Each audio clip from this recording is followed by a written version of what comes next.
अरे माँ, आपने मुझसे कहा था लड़का पढ़ा लिखा है, अच्छे पैसे कमा रहा है और माँ बाप से भी दूर रहता है। उसकी माँ ज्यादा पढ़ी लिखी नहीं है, तो यहाँ मेरी चलेगी। पर कब चलेगी? उसकी माँ तो यहीं जम गई है। बुढ़ऊ तो गांव चले गए, पर ये मेरी छाती पर बैठी है। रचना फोन पर अपनी माँ दामिनी जी से बोली। दामिनी जी बोली, धीरज रखो बेटा, और मेरी एक बात को गांठ बांध लो। शादी के बाद एक हफ्ते, बस एक हफ्ते अपनी सास की सेवा करो। उसके बाद पूरी जिंदगी उन्हें उंगलियों पर नचाती रहोगी। दामाद जी जब तक घर में रहें, सास को सिर माथे पर बिठाओ। जैसे ही वो बाहर निकले, पटक दो जमीन पर और करवाओ उनसे घर के सब काम। बस पति की नजर में कभी बुरी मत बनना बेटा। और अगर ज्यादा थकान लगे तो दामाद बाबू को बड़े प्यार से कहना कि मुझे कुछ दिनों के लिए मायके छोड़ाओ, तो वे तुम्हारी हर बात मानेंगे। और वैसे भी जब तुम्हारी सास अब वहां अकेली है, तो फिर तुम्हें दिक्कत क्या है? करवाओ उनसे घर के सब काम, नहीं तो सब कुछ तुम्हें ही करना होगा या फिर कामवाली पर खर्च होगा। रचना बोली, ठीक है मम्मी, आप कह रही है तो मैं इस बुढ़िया की खातिरदारी कर दूंगी। पर याद रखना, मैं एक हफ्ते से ज्यादा ये सब नहीं करूंगी, फिर चाहे मुझे सदा के लिए मायके आकर ही क्यों ना रहना पड़े। दामिनी जी बोली, हाँ हाँ बेटा, जब तेरी इच्छा हो आ जाना, ये भी तो तेरा ही घर है। तभी दामिनी जी के पति रमेश बाबू बोले, दामिनी, ये तुम अपनी बेटी को कैसी बातें सिखा रही हो? जानती हो ना, ऐसी हरकतों से घर बसता नहीं बल्कि उजड़ जाता है। सोचो, अगर तुम्हारी बहू भी कल को तुम्हारे साथ ऐसा व्यवहार करे तो? दामिनी जी बोली, आप तो रहने दीजिए। आपको क्या मालूम कि ससुराल में अपनी जगह मजबूत करने के लिए कितने पापड़ बेलने पड़ते हैं। मर्दों का क्या है, वो तो घर के बाहर रहते हैं। झेलना तो हम औरतों को पड़ता है। और अब कायदे से भी तो उस घर की मालकिन मेरी बेटी को ही बनना चाहिए, ना कि उसकी बूढ़ी सास को। रमेश बाबू मुस्कुराकर बोले, अपने दिल से जानो पराये दिल का हाल। शायद तुम्हें भी अब सत्ता किसी और को सौंप देनी चाहिए, पर तुम हो कि कुर्सी छोड़ने को तैयार नहीं हो। इतना कहते हुए वे वहां से चले गए। इधर रचना अपनी सास मंजू जी को कुछ दिन समय पर चाय नाश्ता देती रही। मंजू जी कम पढ़ी लिखी लेकिन शांत स्वभाव की महिला थी। उनके पति दिनेश बाबू गांव के उच्च विद्यालय में हेडमास्टर थे। अभी हफ्ते भर पहले ही तो बेटे संजय की शादी की थी मंजू जी और दिनेश बाबू ने।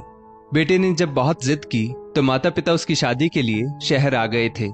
बेटे के विवाह के बाद जब उन लोगों ने वापस गांव जाना चाहा, तो संजय ने मां को वहीं रोक लिया, ये कहकर कि मां उसका घर बसाने में उसकी पत्नी की मदद कर देंगी। मंजू जी भी बहू का सुख पाने के लिए बेटे के साथ रुक गई। कुछ दिन बाद संजय बोला, रचना, ध्यान रखना, कल से मुझे ऑफिस जाना है। 2 हफ्ते बाद ऑफिस जा रहा हूँ, तो लेट नहीं होना चाहिए। अब जल्दी से खाना लगा दो, आज जल्दी सो जाऊंगा ताकि सुबह जल्दी उठ सकूं। रचना बोली, संजय, मुझे इतनी सुबह जागकर सब काम करने की आदत नहीं है।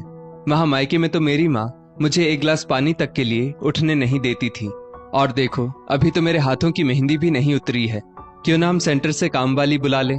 10-12 घंटे वो यहीं रहेगी और घर के सारे काम भी कर देगी। संजय बोला, तुम्हें पता है ना रचना, वो कितने पैसे लेती है। अब घर तुम्हें संभालना है, तो तुम देख लो कैसे मैनेज करती हो। इतना कहकर संजय खाना खाकर सोने के लिए चला गया। रचना परेशानी वाला चेहरा मंजू जी को दिखाते हुए बोली, अब मैं क्या क्या करूं? घर का इतना काम हो जाता है कि पति को वक्त नहीं दे पाती हूँ। और अभी अगर पैसे नहीं बचाए तो आगे जाकर कितनी परेशानी होगी। अब मैं आखिर किससे मदद मांगू? जूठे बर्तन उठाकर वो वहां से जाने को हुई। मंजू जी बोली, बहू, मैं हूं ना, परेशान क्यों हो रही हो? जाओ, तुम हाथ मुंह धोकर आराम करो। आज बर्तन मैं धो देती हूँ और सुबह रसोई में भी मैं तुम्हारी मदद कर दूंगी। रचना मंजू जी को गले लगाते हुए बोली, मम्मी जी, आप कितनी अच्छी हैं। आपके रहते तो मुझे माँ की भी याद नहीं आएगी। बर्तन धोने में आपको परेशानी तो नहीं होगी? मंजू जी बोली, अरे नहीं बहू, कोई दिक्कत नहीं होगी, तुम जाओ। रचना मुस्कुराती हुई अपने कमरे में चली गई। इधर मंजू जी जब रसोई में गई तो बर्तनों का ढेर लगा हुआ था। बर्तन धोने और रसोई समेटने में उन्हें 11 बज गए। अगले दिन रचना मंजू जी से बोली, मम्मी जी, इन्हें ऑफिस जाना है, आप टिफिन की तैयारी शुरू कर दीजिए, मेरे सिर में थोड़ा दर्द हो रहा है। इतना कहकर वो अपने कमरे में चली गई। मंजू जी अपने बेटे संजय के लिए टिफिन बनाने लगी। संजय ने जब कारण पूछा तो वो बोली, बहू की तबीयत ठीक नहीं है बेटा, इसलिए टिफिन मैं तैयार कर रही हूँ। अब तो ये रोज की बात हो गई थी। मंजू जी सारा खाना बनाती और रचना परोस कर संजय के सामने रख देती। संजय समझता खाना उसकी बीवी ने बनाया है, बस फिर क्या था। एक दिन रचना अपनी आस पड़ोस की सहेलियों के साथ पार्लर गई और बाल कटवा कर आ गई। जैसे ही मंजू जी की नजर उस पर पड़ी, वे बोली, बहू ये क्या किया, कितने सुंदर बाल थे, कटवा क्यों दिए? रचना की सहेलियां बोली, क्या बात है रचना, क्या तुम्हें हर चीज तुम्हारी सास से पूछकर करनी पड़ती है? इतना कह वो सब हंसने लगी। रचना को मंजू जी पर गुस्सा आ गया। वो बोली, आप होती कौन है मुझे ये पूछने वाली? अरे मेरी मर्जी है, मैं बाल कटवाऊं या ना कटवाऊं। जाइए अंदर और सबके लिए चाय बनाइए। थोड़ी सी इज्जत क्या दे दी, आप मेरे सिर पर बैठने की कोशिश करने लगी हैं। रचना की सहेली बोली, वाह रचना, इस घर में तो तुम्हारा पूरा दबदबा है। रचना बोली, मेरा पति कमाता है, मैं इस घर की मालकिन हूँ। अरे इस बुढ़िया को तो इसलिए यहाँ रखा है ताकि काम वाली का खर्चा बच जाए और फ्री की सर्विस भी मिल जाए। रचना की बात सुन सब सहेलियां हंसने लगी। सबके जाने के बाद मंजू जी रचना से बोली, बहू तुमने मुझसे इस तरह से क्यों बात की, मुझे बिल्कुल अच्छा नहीं लगा। रचना बोली, आपको भी तो समझना चाहिए कि किसके सामने क्या बोलना है, और घर में जब मेहमान आए हो तो आइंदा खाने पीने की चीजों को रखकर दोबारा सामने मत आइएगा। आपको देखकर लोग मेरी हंसी उड़ाते हैं। इतना कहकर रचना वहां से चली गई। एक रोज संजय और रचना पार्टी में जा रहे थे। अचानक रचना बोली, ओ नो। संजय बोला, क्या हुआ डार्लिंग? रचना बोली, देखो ना मेरी सैंडल में कितनी मिट्टी लगी है। अब ये पहनकर अगर मैं आपके दोस्त के घर जाऊंगी तो वो क्या कहेंगे? अब क्या तैयार होकर मुझे इसे साफ करना पड़ेगा? संजय बोला, ठहरो, तुम्हारे हाथ गंदे हो जाएंगे। अरे माँ सुनो जरा, आपकी बहू तैयार हो गई है तो ये सैंडल आप अच्छे से साफ कर दो, हमें बाहर निकलना है। मंजू जी बोली, मैं? हाँ माँ आप, जल्दी करो।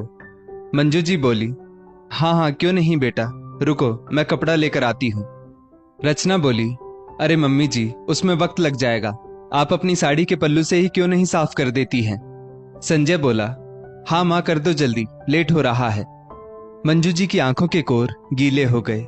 जिस पल्लू से कभी बेटे का मुंह पोंछती थी, आज उसी से बहू की सैंडल साफ। रचना धीरे से बोली, मम्मी जी अब आपने साफ कर दी है तो पहना भी दीजिए। मैं आपकी इतनी सेवा करती हूँ, आप अपनी बहू के लिए इतना भी नहीं कर सकती। संजय मुस्कुराते हुए बोला, मैं गाड़ी निकालता हूँ, तुम आ जाना। रचना इतराते हुए बोली, मम्मी जी हमारा खाना बाहर होगा, आप खाना मत बनाइएगा, दिन का खाना बचा है वही खा लीजिएगा। और हाँ, कुछ कपड़े रखे हुए हैं, उन्हें आयरन कर दीजिएगा। अब तो आए दिन रचना अपनी सहेलियों को घर बुलाती, मंजू जी से खाने पीने की चीजें बनवाती, और कहीं कुछ ऊंच नीच हो जाए तो सबके सामने उन्हें बेइज्जत भी करती थी। करीब 1 महीना ऐसे ही बीत गया। एक रोज मंजू जी को बहुत खांसी हो रही थी। संजय बोला, माँ कम से कम खाना बनाते समय तो मत खांसो, वरना आप हमें भी बीमार कर दोगी। आप अगर बीमार पड़ी तो नुकसान नहीं होगा, पर मैं पड़ गया तो मुझे ऑफिस से छुट्टी लेनी पड़ जाएगी, तो थोड़ा ध्यान रखो। रचना बोली, कितनी बार कहा है इनसे कि मुंह ढक कर काम करें, पर ये मेरी एक भी बात नहीं सुनती है। मैं कुछ बोलती नहीं कि लोग ये ना कहें कि बहू सास पर हुक्म चलाती है। मंजू जी बोली, बेटा संजय मुझे तुम गांव क्यों नहीं भेज देते? वहां तुम्हारे बाबूजी भी 1 महीने से अकेले खाना पीना बना रहे होंगे। मुझे उनकी देखभाल के लिए वहां रहना चाहिए। बहुत रह ली मैं तुम्हारे साथ, अब मेरा टिकट करवा दो। संजय ने रचना की तरफ देखा तो उसने नाम में इशारा किया। संजय बोला, माँ पापा का बहाना क्यों बनाती हो? अगर उन्हें दिक्कत होती तो वो फोन नहीं करते। अगले महीने रचना का जन्मदिन है, उसके बाद आप चली जाना। इतना कहकर वो चला गया। एक रोज रचना को उसकी माँ दामिनी जी का फोन आया। रचना ने अपनी माँ को वहां की सारी खबर दी। दामिनी जी बोली, शाबाश बेटा, तुम्हें तो अब कुछ सीखने की जरूरत ही नहीं है, तुम तो अब उस घर की पूरी मालकिन बन चुकी हो। रचना ने अपनी माँ को अपने जन्मदिन पर आने का न्योता दिया और उन्होंने भी खुशी खुशी हाँ कर दी। एक दिन जब घर में कोई नहीं था तो घर के लैंडलाइन पर मंजू जी के पति दिनेश बाबू का फोन आया। कैसी हो मंजू, तुम तो मुझे भूल ही गई, यहाँ वापस आने का इरादा नहीं है क्या? मंजू जी रुआसी आवाज में बोली, नहीं जी, आपके बिना मैं एक एक दिन कैसे काट रही हूँ ये मैं ही जानती हूँ। मैंने संजय से वापसी की टिकट करवाने को कहा तो वो बोला, कुछ दिन बाद बहू का जन्मदिन है, उसके बाद चली जाना। आप भी यहाँ क्यों नहीं आ जाते, फिर मुझे यहाँ से ले जाना। तभी अचानक दरवाजे पर दस्तक हुई। मंजू जी बोली, सुनो जी, मैं फोन रखती हूँ, लगता है दरवाजे पर कोई आया है। इतना कहकर उन्होंने फोन रख दिया।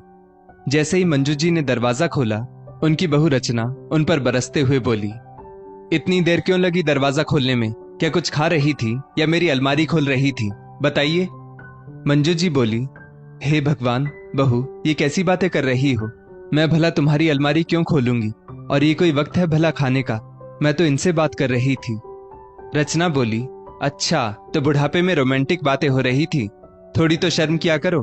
मैं बहुत थक गई हूँ, मेरे लिए एक कप चाय बनाकर लाइए। इतना कहकर वो अपने साथ लाई सब सामान इधर उधर फैलाकर धम से सोफे पर बैठ गई।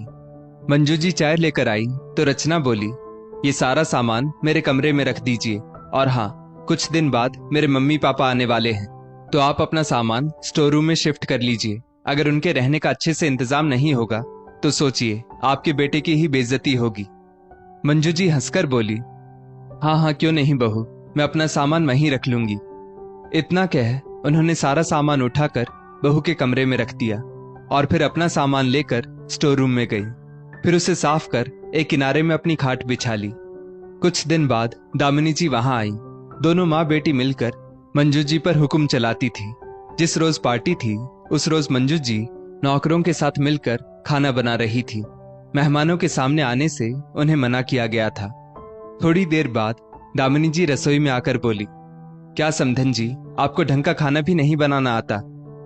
रचना बोली, अरे मम्मी, आप गांव में तो रोटी साग खाती होंगी, तो इन्हें बाहर का खाना कैसे बनाना आएगा? इतना कहकर दोनों माँ बेटी हंसने लगी। तभी अचानक संजय बोला, अरे पापा आप? दिनेश बाबू बोले, हाँ बेटा, तुम्हारी माँ ने बताया था कि बहू का जन्मदिन है, तो मैं भी आशीर्वाद देने के लिए आ गया।